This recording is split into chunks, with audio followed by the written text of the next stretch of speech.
안녕하세요. 오늘도 사연살롱을 찾아주셔서 감사합니다. 저는 40대 후반의 여성입니다. 남편이랑 결혼한 지는 벌써 20년이 좀 넘었네요. 결혼 전에도 물론 이런저런 일은 많았지만 결혼하고 나서는 다들 결혼이 인생 이막이라고 하는 이유가 있구나 싶을 만큼 정말 많은 일들이 있었던 것 같아요. 결혼 전에는 비교적 평온하고 오르막 내리막이 적었던 반면 결혼하고 아이가 생겨 내 가정을 이루자 그전에는 상상도 못했던 다양한 이유로 풍파가 생기더군요. 그래도 그나마 다행인 건 외부적인 풍파를 제외하면 가정 안에서 일어나는 내부적인 풍파는 비교적 거의 없었다는 점이었어요. 40대가 되고 나니 이런저런 그들만의 이유로 갈라서는 부부도 꽤 많이 봤고 생각보다 가정의 형태가 굉장히 다양해지더라고요. 20, 30대는 참았다가 40대가 되니 안 맞는 부분을 서로 참고 살던 게 터져서 헤어지는 부부가 참 많더라고요. 그러는 와중에도 저희 부부는 딱히 큰 갈등 요소라는 게 없었고 어디 가서 이야기할 만한 시댁 문제라는 것도 딱히 없었어요. 참 운이 좋았던 거죠. 그래서 사실 저는 이런 채널이 있는 줄도 몰랐어요. 생각보다 시댁이나 남편과의 갈등이 심한 집이 많다는 걸 뒤늦게야 알게 되었죠. 사람 마음이 참 간사하다고 평화로울 땐 관심도 없던 이런 종류의 이야깃거리가 저에게 해당이 되기 시작하니 문득 다른 분들의 사연도 궁금해지면서 이 채널을 알게 되었어요. 저는 결혼 정년기쯤 오랜만에 재회한 대학 동기를 통해 남편을 소개받게 되었어요. 그때만 해도 별로 연애를 해야겠다는 생각은 없었는데 소개도 안 받으면 대체 언제 결혼할 거냐는 부모님의 상화에 못 이겨 나가본 거였어요. 남편의 부모님은 두 분 다 공무원이셨고 남편은 당시 평범한 회사원이었어요. 호감형 인상에 키도 크고 시원시원한 성격에 첫 만남부터 예상보다 훨씬 마음에 들었어요. 친구도 남편이 성격이 참 괜찮다며 소개를 시켜준 거였고 워낙 흔한 멘트라 반은 믿고 반은 안 믿었었는데 정말로 그 성격이 참 마음에 들더라고요. 애매하게 사람 헷갈리게 하는 것도 없고 한번 이거다 싶으면 직진하는 성격에 아니다 싶으면 미련 없이 털어버리는 스타일이더라고요. 저는 우유부단하거나 아무런 목적 없는 사람을 싫어하는데 목적이 생기면 끝까지 밀어붙이는 끈기에 성취욕까지 있는 사람이라 몇 번 만나보지 않았음에도 확 끌렸고 다행히 남편도 마찬가지였던 모양이에요. 저희는 4번의 만남 끝에 정식으로 교제를 시작했어요. 나이가 나이인 만큼 자연스럽게 결혼을 전제로 한 만남이었죠. 요즘에 이런 말을 하면 좀 시대착오적이라고 생각할 수도 있겠지만 그때 당시 제 꿈은 현모양처였어요. 제가 어렸을 때는 지금만큼 여성분들이 대학을 대부분 졸업하거나 직업을 갖고 일하는 분위기는 아니었거든요. 그렇다 보니 많은 여자들이 현실적으로는 좋은 남편 만나서 시집 잘 가는 게 최고라고 여기던 때가 있었죠. 저는 저희 엄마처럼 사는 게 꿈이었어요. 아직까지도 제 인생에서 가장 큰 복이라고 할 수 있는 건 저희 부모님이라고 할 수 있거든요. 젊은 시절 사업을 크게 번창시키는데 성공하신 친할아버지의 재산을 물려받은 아버지 덕분에 유복하게 살았던 건 물론이고 엄마께서도 재산을 헛되이 쓰지 않고 사나운 땅값이 많이 올라 저의 유년 시절은 경제적으로 풍족하고 여유가 있었어요. 아버지도 대기업 임원까지 열심히 일하셨고 어머니는 그런 아버지를 내조하시면서 저희 가족은 화목하고 평화로웠죠. 유일한 흠이 있다면 제가 어렸을 때는 남아 선호 사상이 강했던 때라 제 위에 있는 오빠가 부모님의 기대와 사랑을 좀 독차지하는 면이 있었어요. 그래도 막내고 딸이라고 많이 예뻐해 주시고 사랑도 많이 주셨지만 그 시절 분위기상 아무래도 아들과 딸은 대접이 다를 수밖에 없었던 것 같아요. 좀 서러울 때도 있었지만 그땐 주변 남자 형제를 가지고 있는 친구들만 봐도 다 비슷비슷하던 때라 그게 그렇게 이상한 건 줄은 나중에 다 커서야 알았네요. 불행인 건지 다행인 건지 그래서 어릴 때도 크게 불만은 없었어요. 엄마께서 자리를 비우면 다 큰 오빠의 밥상을 제가 대신 차려야 한다던지 그런 부당하고 이상한 일도 많았지만 당시엔 잘 모르고 넘어갔어요. 남자 밥상은 무조건 여자가 차려야 하는 줄 알았죠. 아무튼 그런 때조차 오빠에게 별다른 유감은 없었어요. 앞서 말한 일들도 부모님께서 시켜서 하는 거지 오빠가 직접적으로 요구한 적은 없었고 오빠도 하나뿐인 여동생이라고 제게 가끔 용돈도 쥐어주고 했거든요. 나이 차이가 6살 정도 나서 그런지 다른 집 오빠들과 달리 저를 때리거나 한 적도 없었어요. 그래서 저는 그야말로 화목한 가정에서 잘 자랐다고 생각해요. 그런데 그렇게 오냐오냐 키웠던 것이 나중에 화근이 된 건지 오빠는 나이를 먹고 생각보다 부모님의 기대에 부응을 못하게 되면서 조금 심적으로 힘들었던 모양인지 약간 삐딱선을 타기 시작했어요. 본격적으로 그러기 시작한 때가 제가 결혼할 즈음이었죠. 직장 한 군데를 꾸준히 다니지 못하고 이리저리 방황하는 오빠에게 부모님이 가게를 차려주셨어요. 네가 할 줄 아는 거라곤 사무직일 뿐인데 회사 생활에는 영 적응을 못하니 네가 해보고 싶은 걸로 가게를 한번 열어봐라. 지원은 얼마든지 해줄게. 저는 당시 무용을 전공 후 문화센터에서 강사를 하고 있던 때라 막연하게 무용학원을 차려보고 싶다는 생각을 하고 있었거든요. 현모양처 외에 인생에서 처음으로 생겼던 꿈이었는데 현실적으로는 학원을 차리려면 부모님께 100% 지원을 받아야 하는 상황이라 바로 접어버린 지 얼마 안 된 상황에서 부모님이 선뜻 오빠에겐 가게를 차려주겠다고 해서 내심 부러운 마음이 있었어요. 하지만 저는 그때 남편과 결혼을 앞두고 있었고 아이를 낳고 가정을 꾸리면 가정에 집중하고픈 마음이 동시에 있었기 때문에 오빠라도 하고 싶은 일을 하고 살면 좋다고 생각하고 말아버렸죠. 그런데 오빠가 사고를 치기 시작한 건 그 가게를 차려준 이후부터였어요. 미선아, 잘 지내지? 엄마, 안 그래도 전화 한번 드리려고 했는데 엄마는 별일 없으시죠? 별일이 없었으면 좋겠다만 내가 진짜 성훈이 때문에 미치겠다. 왜요? 오빠가 또 못하겠대요? 애가 왜 이렇게 진득한 맛이 없는지 뭐 하나 시작했으면 끝장을 봐야 하는데 좀 안 된다 싶으면 바로 접고 다른 거 하겠다고 난리를 치니 내가 제명에 못 살겠다 정말.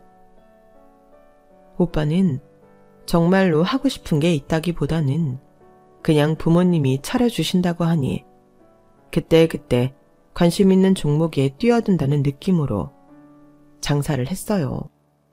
그러니 유행이 꺾이고 매출이 떨어지는 것 같으면 금세 흥미를 잃어버리곤 했죠.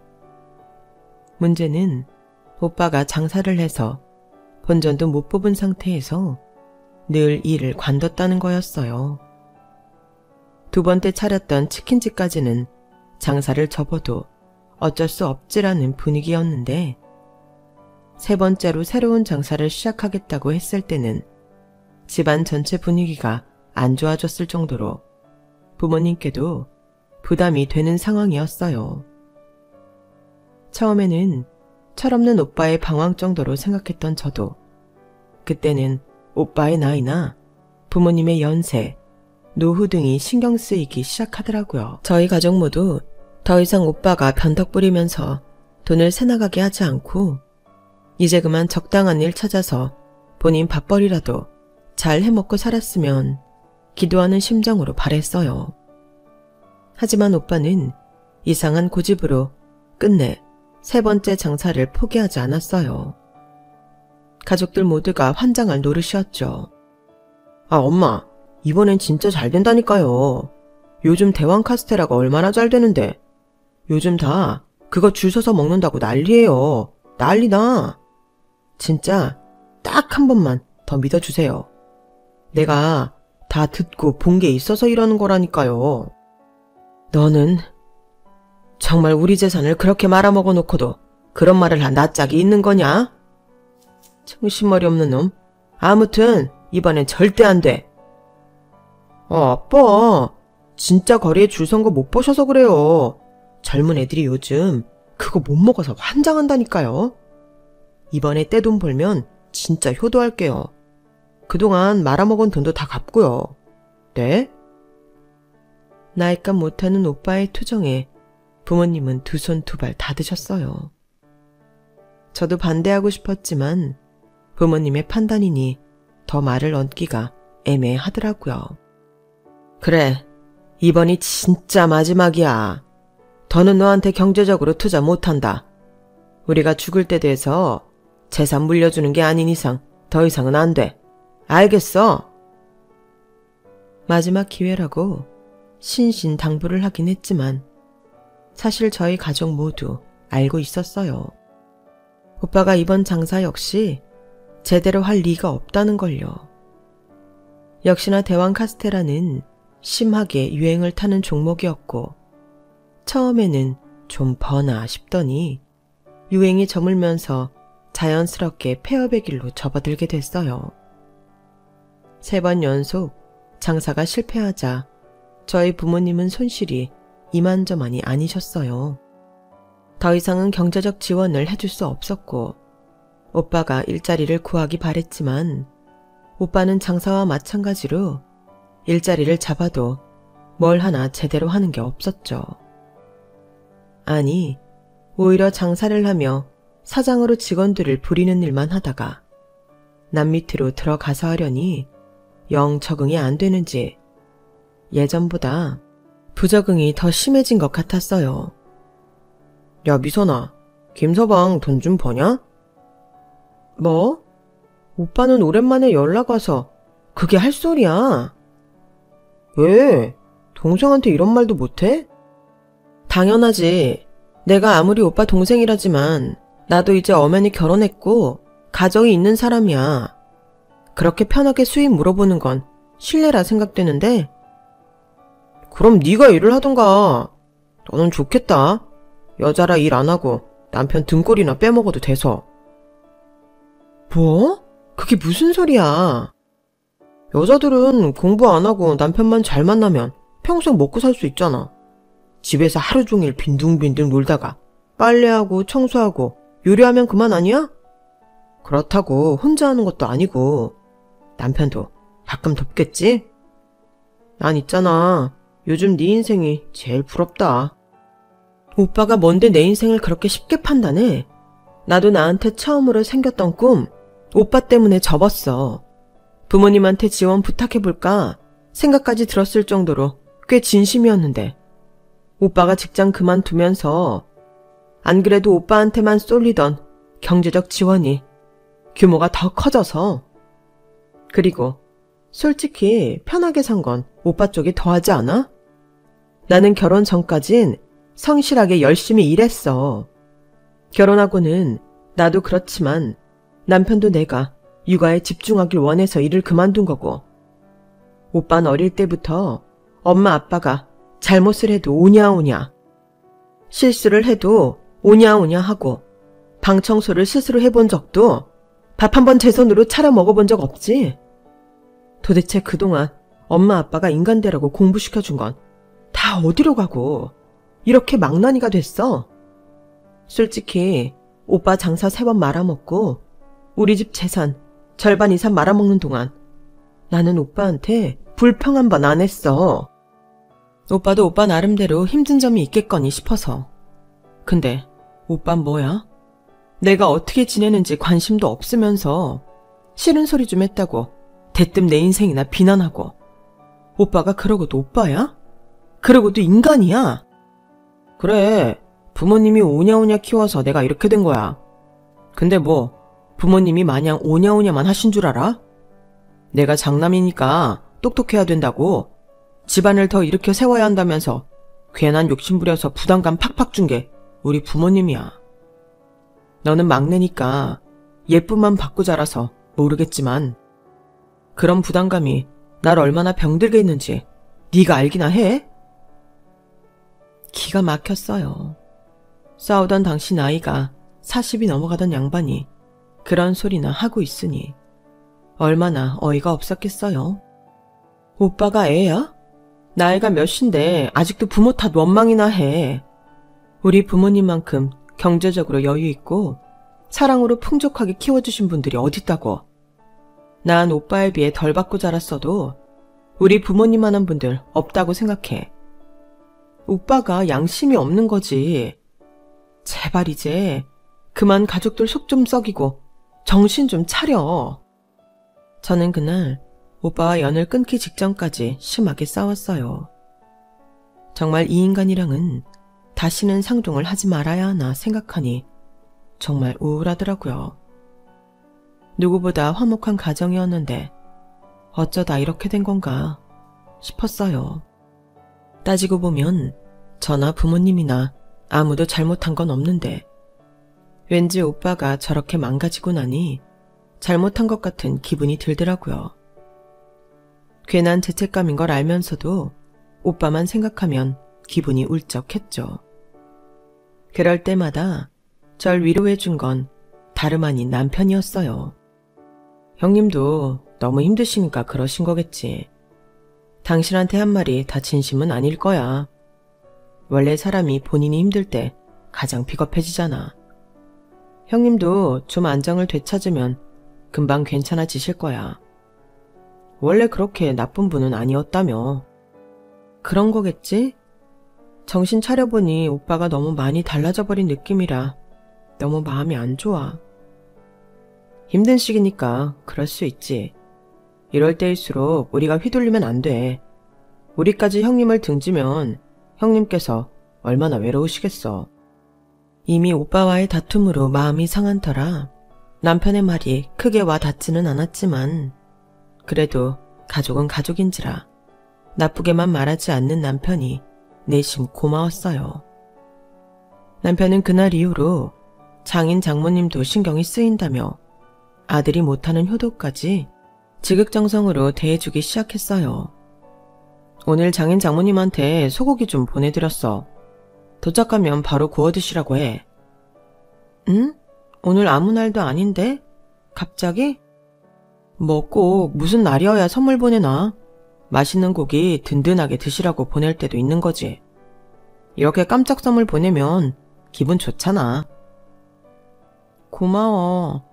안 그래도 어제도 오빠가 엄마한테 행패 부려서 속 좀 썩었다는데. 너무 좋아하시겠다. 나는 시댁 이렇게 못 챙기고 있는데 너무 잘 챙겨주는 거 아니야? 에이, 아니야. 요즘 애들 말로 뭐라더라. 효도는 셀프래. 우리 부모님은 내가 알아서 챙길 테니까 당신은 아무 걱정 말어. 당신은 당신 가족 신경 쓰기도 바쁘잖아. 고마워, 여보. 힘든 시기에 든든한 버팀목이 되어주고 알뜰살뜰 저희 가족을 챙겨주는 남편에게 유독 많이 의존하게 되었던 것 같아요. 그땐 정말 결혼하길 잘했다는 생각을 다시 한번 하게 됐던 것 같아요. 오빠와의 사이는 소원해졌어도 남편과의 사이는 돈독해졌죠. 저희 부모님 역시 아들의 부재를 사위가 채워준다고 생각하셨던 것 같아요.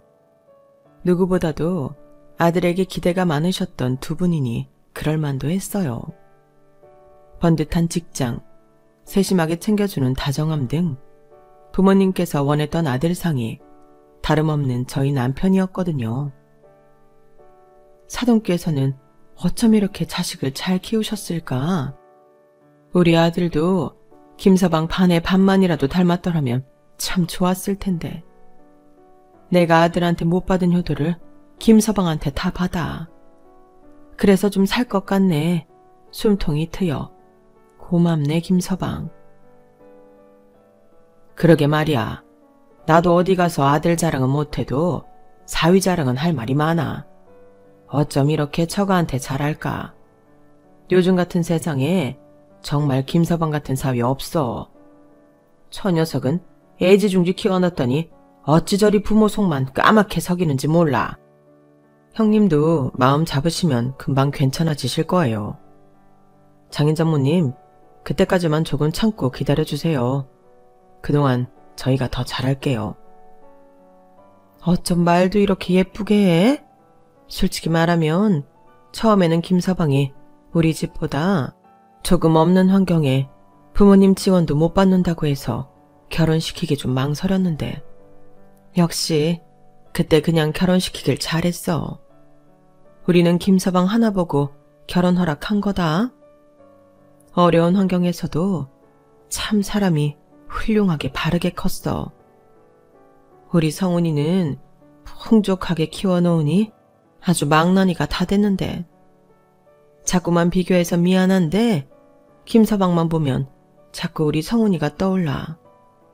아들 가진 부모 마음이 다 이런가 봐. 김서방이 이해 좀 해주게. 저놈 저러는 게 안타까워서. 이해하죠 장모님. 언제든 힘든 일 속상한 일 있으시면 털어놓으세요. 아니 글쎄 어제는 저 괄괄한 성격에 아직도 친구는 남아있는 건지 새벽까지 술을 마시고는 집 비밀번호를 잊었다고 문을 쾅쾅 두드려대는 거야. 우리 무슨 일 있는 줄 알고 간밤에 얼마나 놀랐겠어. 근데 술 냄새 풀풀 풍기면서 한다는 말이 재산은 다 자기 쪽으로 물려주라는 거 있지. 미선이네 부부는 자기보다 잘 사니까 주지 말라면서. 내가 진짜 살다 별 황당해서 말도 안 나오더라고. 그러니까 아무리 내 자식이라지만 우리도 사람인지라 저놈한테 몇 년을 내리 시달리고 나니 참 곱게만은 보이지가 않아. 저놈한테 쏟아부은 게 얼만데 저놈 효도는커녕 불효나 신나게 저지르고 있으니 곱게 봐줄래도 그게 힘들어서 말이야. 우리가 바보도 아니고 저놈한테 더 이상 줄 돈은 없어. 우린 투자할 만큼 투자했거든. 우리 착한 딸은 지 오빠에 비해 뭐 받은 거 하나도 없는데도 불평불만 없이 이렇게 잘 사는 거 봐. 기특해 죽겠다니까. 우리 남은 재산은 다 미선이한테 줄 거야. 우리도 사람인데 우리한테 잘하는 자식한테 주고 싶지. 안 그래? 맞아. 저놈 자식한테 줄 재산이 있으면 차라리 우리 김서방을 주는 게 낫겠다니까. 우리가 재산 안 주겠다니까 길길이 날뛰면서 집에 있는 물건 다 때려 부수는 정신 나간 놈한테 주느니 야무지고 똑똑하고 우리한테 잘하는 김서방한테 주는 게 낫지. 아이, 너무 과찬이세요. 저는 그냥 사위로서 해야 할 도리를 하고 있는 것뿐인데요. 사위라고 누가 이렇게 다 잘해? 다른 집 얘기 들어보면 다들 처가 재산에만 관심 있지 막상 잘하지도 않고 장인 장모 보기는 우습게 한다던데. 김서방은 결혼하고 한 번도 내가 그런 꼴을 못 봤잖아.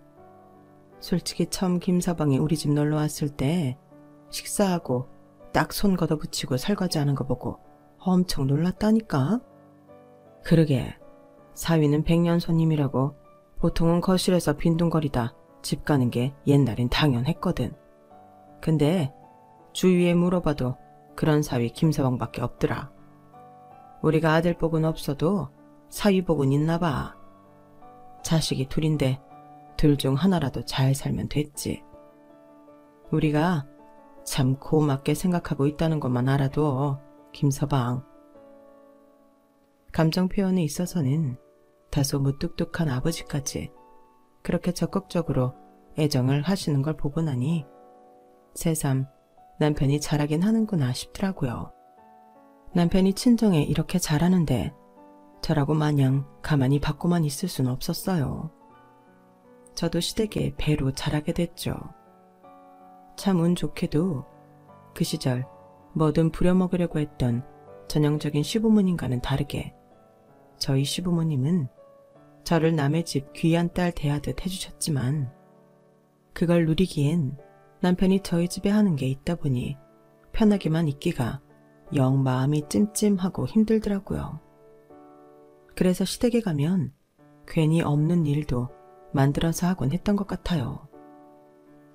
돈을 버니 경제적으로도 많이 베풀 수 있는 남편에 비해 저는 남편에게 생활비와 용돈을 받아 쓰던 입장이다 보니 경제적으로 베풀기보단 실질적인 노동으로 해드릴 수 있는 게 더 많았거든요. 시부모님께서도 나이가 드셔서 집안일을 꼼꼼히 하기 힘들어 하시는 경향이 있으셔서 가면 꼭 냉장고 정리나 안 입는 옷장 정리, 살고 계신 주택 앞마당에 무성하게 난 잡초 제거 등 제가 도울 수 있는 건 최대한 돕다가 왔어요. 아무도 해달라고 시킨 적 없었지만 제가 뭐라도 해드리고 싶어서 스스로 했던 일이었어요. 남편이 고마워서 시작했던 일들이었는데 아이러니하게도 남편은 저희 집에서는 뭐든 손 걷어붙이고 나서서 하면서 시댁에만 오면 양반다리하고 앉아 제가 일을 하든 뭘 하든 쉬기만 하더라고요. 물론 저도 남편을 위해 하는 일이다 보니 남편이 많이 돕길 바란 건 아니었지만 가끔 생각했던 것보다 노동량이 있어 제가 버거워할 때조차 쳐다보지 않더라고요. 그래도 본인 부모님 돌봐드리는 일인데 이렇게까지 모른 척하는 게 조금 제 딴엔 이상하게 느껴져서 한 번은 물은 적도 있었어요. 여보, 근데 당신은 왜 시댁에만 오면 쉬기만 해? 우리 집에선 그렇게 싹싹하게 나서서 하면서 시댁 오면 유독 말수도 적어지는 것 같고 어머님 아버님이 당신이 우리 집에서 어떻게 하는지 알면 서운해하시겠다. 에이 뭘, 나 원래 집에서는 무뚝뚝한 아들로 커와서 별 생각 없으실걸. 그리고 우리 집은 잘 사는 것도 아니지만 딱히 우환이랄 것도 없잖아. 우리 누나도 결혼해서 평범하게 잘 살고 있고 우리도 속 한 번 썩인 적이 있나? 살아보니까 속 안 썩이고 조용히 사는 게 최고의 효도야. 장인 장모님 댁은 형님 때문에 속 썩고 있으니까 신경 쓰여서 더 잘하려고 하는 거지. 우리 집은 그렇게까지 신경 안 써도 돼. 그래도 나 참, 우리 부모님인데 왜 당신이 그렇게 울상이야. 내가 괜찮다는데.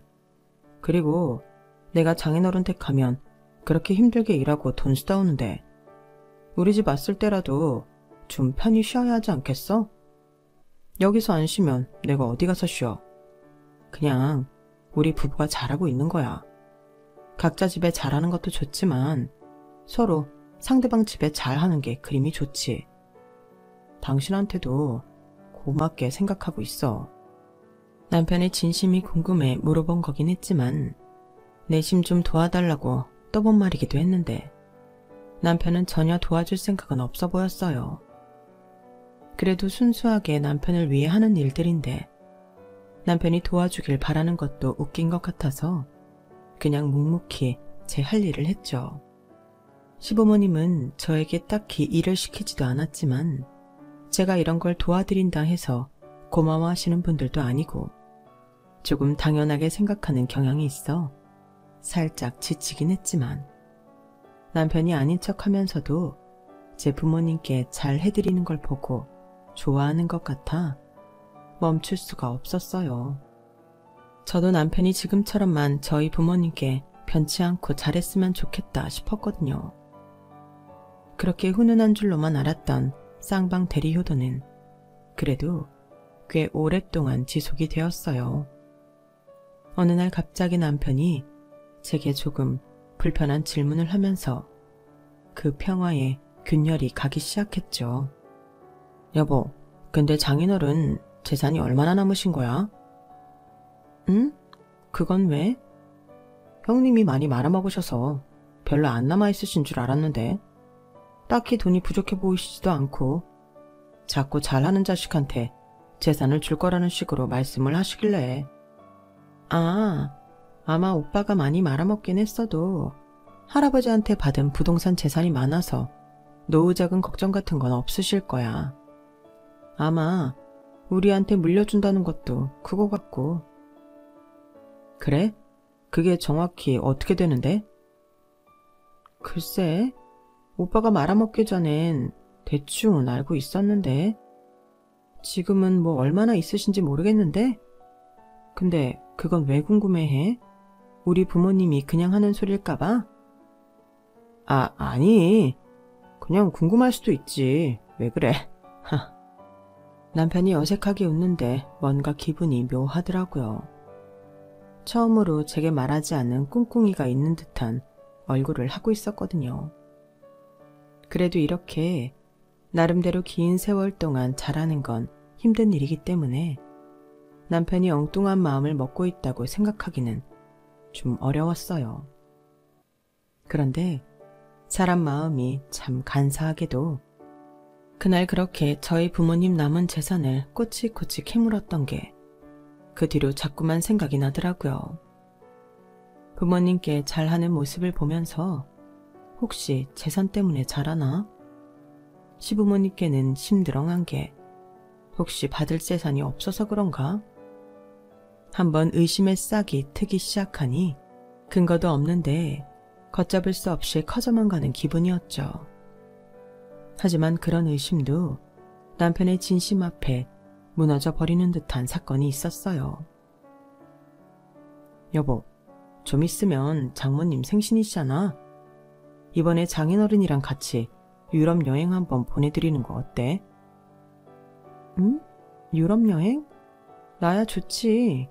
근데 당신 괜찮겠어? 내가 괜찮고 말고 할 게 어딨어. 저번에 같이 TV 보는데 프랑스 나오는 거 보고는 젊은 시절에 갔던 유럽 얘기를 막 하시는 거야. 신나게 말씀하시는데 아련해 보이기도 하고 지금은 체력이 안 돼서 못 가겠다고 하시는데 우리가 보내드리면 그래도 못 이긴 척 갔다 오시지 않을까 싶어서. 나는 시부모님한테 여행도 못 보내드리는데 정말 고마워 여보. 에이 고맙긴. 장모님도 장인어른도 날 정말 아들처럼 대해주시는데 이 정도는 해드려야지. 유럽 여행이면 적은 돈도 아닌데 그걸 선뜻 저희 엄마 생신에 선물해드리겠다는 남편을 보며 남편의 순수한 의도를 괜히 의심한 스스로에게 실망하고 죄책감을 느꼈어요. 생각해보면 오빠 때문에 힘들었을 때 제게 힘이 되어주기도 했고 부모님께 오빠의 빈자리를 대신해 아들 노릇을 해준 고마운 남편인데 고작 남은 재산 물어봤다고 그동안의 진심을 다 왜곡해버린 것 같아 너무 미안하더라고요. 그래서 하루는 남편에게 서프라이즈 이벤트를 해주기로 결심을 했죠. 요즘 들어 남편이 야근이 잦아 끼니를 거르는 때가 많다고 해서 영 신경이 쓰이던 참이었거든요. 사무실이 많이 건조해서 힘들다고 했던 것도 생각나서 작은 가습기도 챙기고 3단 도시락통을 꽉꽉 채운 육첩반상 도시락과 함께 곧 있을 남편 생일로 미리 돈을 모아 사뒀던 명품 지갑을 챙겨 남편의 회사로 갔어요. 예전에도 남편이 야근을 할 때 회사에 간 적이 있어 길은 익숙했죠. 남편의 사무실 앞에 사원증을 찍고 들어갈 수 있는 구조라 사무실 앞에서 남편에게 전화를 걸었는데 통화 중이라는 음성이 뜨고 전화를 안 받더라고요. 조금 있다가 전화하려고 기다리는데 남자 화장실 쪽에서 익숙한 목소리가 들려왔어요. 그니까. 야, 니네도 처가가 재산 좀 있는 것 같은데 잘 좀 해. 우리가 백날 이렇게 쎄 빠지게 돈 벌어봤자 모이는 거 하나 없다니까. 티끌 열심히 모아봤자 대대손손 물려받는 재산만 못해. 처가가 좀 못 같아도 그냥 네 자아는 없다 생각하고 충성을 바쳐. 그렇게 해서 재산 받아내면 앞으로가 편한데 그것도 못 참냐? 니네는 적어도 짜증나는 망나니 형님 같은 사람도 없잖아. 내가 그 인간 때문에 진짜 몇 번을 포기할 뻔한 줄 알아. 아, 진짜 맨날 나한테 전화해서 돈 빌려달라는데 죽여버리고 싶더라. 그래도 장모님한테 말하니까 그냥 자기 돈 주라대. 그래서 다행이었지. 그래서 장모님 돈으로 그 인간 돌려막게 했잖아. 그리고 그 짓 할 때마다 미안하다고 나한테 덤으로 돈도 100만 원씩 줬다니깐. 대박이지. 아들 잘못 키워서 사위한테까지 피해줘서 미안하다고. 아내는 당연히 모르지. 비밀로 해달라는데 당연히 비밀로 해드려야지. 아내가 알아서 좋을 게 뭐 있어. 나는 귀찮은 망나니 떼내고 그럴 때마다 100만 원씩 받고 그 돈으로 효도해서 환심 사고. 이보다 더한 선순환이 어딨냐? 최근에는 나한테 남은 재산 주기로 약속까지 하셨다니까. 어차피 나한테 주는 게 딸한테 주는 거랑 똑같은 것 같다면서. 대박이지?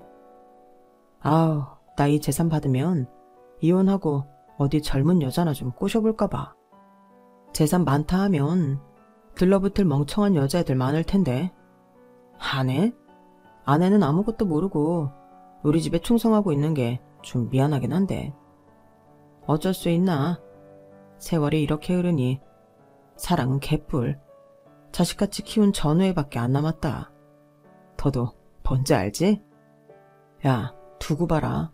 이번 여행만 끝나고 돌아오면 그 집안 재산 다 내 거 된다.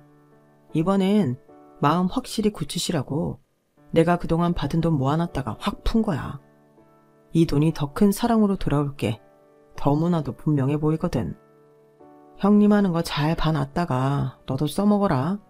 이거 어디서 돈 주고도 못 들을 깡이야.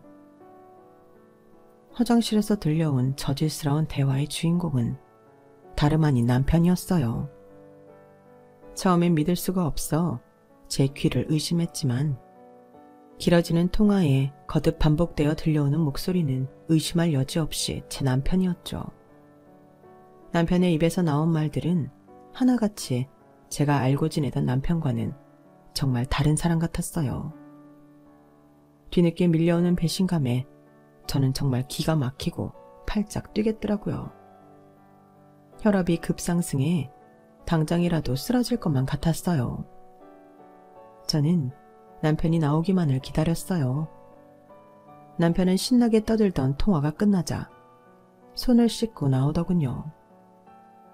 제가 어두운 복도에 우두커니 앉아있는 걸 본 남편이 소리를 질렀어요. 여보, 이 시간에 여긴 어쩐 일이야? 어쩐 일이긴.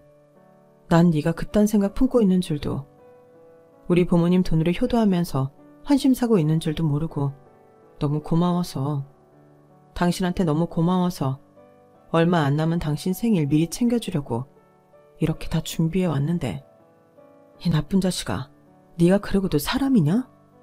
너는 편하게 우리 부모님 돈으로 효도할 때 나는 다 몸으로 일일이 뛰어가며 지극정성으로 잘해드리려고 했던 난 어쩔 건데. 살다 내가 너처럼 앞뒤 다른 인간은 처음 본다. TV에 나와도 소름 돋을 캐릭터가 내 남편이라니. 우리 부모님이 재산 준다 하니까 정말 다 네 거 같디? 내가 당신 실체 다 밝힐 거니까 꿈도 꾸지 마. 아이 참, 여보 왜 그래? 남자들끼리 가오 잡겠다고 한 대화야. 자식이 자기네 처가도 꽤 잘 산다고 은근 자랑하잖아. 그래서 한 소리야. 응? 오해하지 마 제발. 오해는 무슨 오해. 녹음 다 떴는데. 한번 앉아서 같이 들어볼래? 오해인지 아닌지? 너는 이제 죽도 밥도 없는 줄 알아. 사람이 어떻게 이렇게 겉과 속이 다르니? 이런 소름 돋는 인간 너 같은 인간한테 속아서 아들처럼 예뻐한 우리 부모님이 불쌍하다. 어? 여보, 근데 뭘 그렇게 싸들고 온 거야? 그 명품 로고는 뭐야? 넌 이 와중에도 이게 궁금하냐? 원래 너한테 줄 생일 선물이었다. 이제 아니지만. 너는 이거나 주워 먹던가. 맨날 집에 와서 배고프다 징징대지 말고. 저는 뻔뻔하게 명품 봉투를 가리키는 남편의 머리 끝까지 화가 나서 도시락통을 남편 몸통에 던져버렸어요. 단단한 데다 3단 도시락이라 크기도 크고 무게도 꽤 돼서 남편은 억소리를 내며 휘청거렸어요.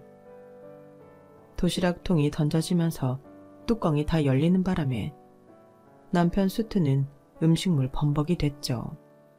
저는 그 길로 소리치는 남편을 뒤로하고 집으로 와서는 남편이 자주 입는 옷가지와 물건들을 대충 짐가방에 챙겨 집 밖에 던져놨어요. 집 비밀번호는 바꿨고요. 남편의 실체를 알게 됐는데 같은 집에 있고 싶은 마음이 전혀 안 들더라고요. 저희가 살고 있던 집도 저희 엄마 명의의 집이었기 때문에 나가도 남편이 나가야지 제가 나갈 이유는 없었거든요. 부모님께는 당장 남편의 실체를 밝히고 싶었지만 남편이 보내드린 유럽 여행을 한참 즐겁게 하고 계셨던 때라 여행의 즐거운 분위기를 망치고 싶지 않아 때를 기다렸어요. 여행을 다녀오신 뒤에는 제가 구구절절 녹음했던 걸 들려드릴까도 생각했지만 너무 충격을 받으시거나 기분이 많이 상하실까봐 차마 그러지 못하겠더라고요. 아들이 속썩이는 것만으로도 힘들어 하셨는데 믿었던 사위가 배신했다는 생각은 안 하게 해드리고 싶은 마음이 커서 성격 차이로 헤어지고 싶다고 말씀을 드렸어요. 부모님은 처음에는 아쉬워하며 말리긴 하셨지만 제가 불행한 건 바라지 않는다고 하셨어요. 어떤 길을 택하든 제가 스스로 행복해지는 길을 택하라고 응원해 주셨죠. 저는 깔끔하게 이혼하고 싶었지만 남편이 합의 이혼을 해주지 않아 소송까지 가게 됐어요. 이혼하고 싶지 않은 이유도 어쩌면 저희 집에서 떨어질 콩고물이 없어질까봐 그러는 게 뻔히 보여서 참 역겹더라고요.